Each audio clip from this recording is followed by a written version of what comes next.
Habang naglilinis ako ng pantry nung isang araw, nakita ko na marami kami mga leftover na pasta.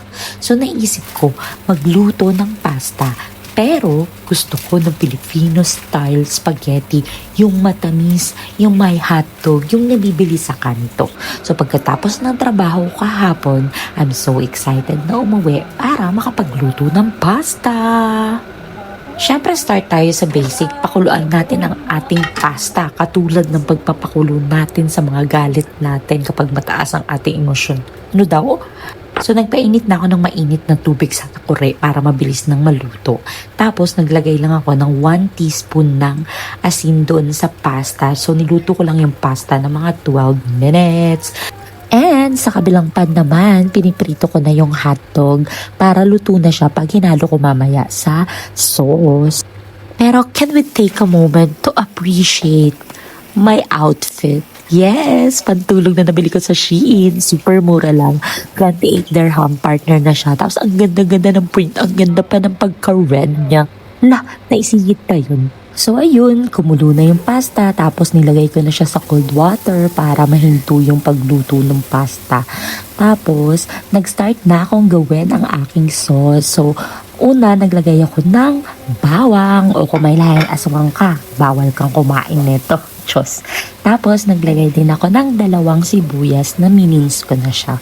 Yung talagang pinong-pino. At marahil nagtataka kayo kung ano tong kulay brown na nilagay ko. It's mushroom. Kasi gusto ko sa aking spaghetti ay ma-texture. So, nag-mince lang din ako ng mga 5 perasong mushroom. Tapos, nilagay ko na siya. And then, para gumanda lalo ang kulay ng ating spaghetti. At dahil nakasanayan ko na rin ito mula nung bata kami, naglagay ako ng minced carrot. Yes! At syempre, ang star of the show, ang ating protein. So, gumamit ako ng minced beef. Ewan ko ba, para sa akin, ang Filipino spaghetti talaga na malasang malasa is minced beef yung gamit. Hindi chicken, hindi pork, beef. So, buti na lang kamo, may stock pa kami yung pinili ko sa Biba nung nakaraan at 500 grams, tapos 11 dirham lang yung binayaran ko. I think it's worth it. Marami-rami nang mapapakain. Apakadaldal. O siya, nakita nyo naman, nilagyan ko ng flavor. So, naglagay ako ng paminta at ng konting patis. Yes, you heard it right. Naglagay ako ng patis. So, nung natimplahan ko na si minced beef, sinunod ko namang ilagay yung hotdog para talagang kumapit na ang lasa niya sa ating protein. As you can see, for the hollow talaga ang person, para talagang mag-mix all together yung mga nilagay natin kanina. And then, nilagay ako ng half a cup of pasta water para lang lumasa siya sa protein. Hindi ko alam. And then after nun, naglagay na rin ako ng UFC sweet style Filipino spaghetti. The thing that will make my craving come true. So, 500 ml na pack yung nilagay ko para talagang marami yung sauce kasi di bali nang masobrahan, wag lang makulangan. Alam mo na, para masarap yung kain. Tapos, naglagay din ako ng half cup ng banana ketchup, yung maanghang na banana ketchup. Apakasarap. And then, this is the secret ingredient, not so secret anymore, condensed milk. Naglagay lang ako ng 1/3.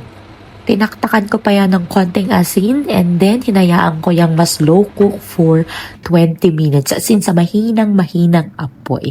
Pagkatapos, tinulungan ako ng asawa kong i-mix yung pasta sa sauce. Tapos tignan mo naman ng asawa ko. To think ng asawa ko ay ayaw ng pasta at ayaw ng matamis.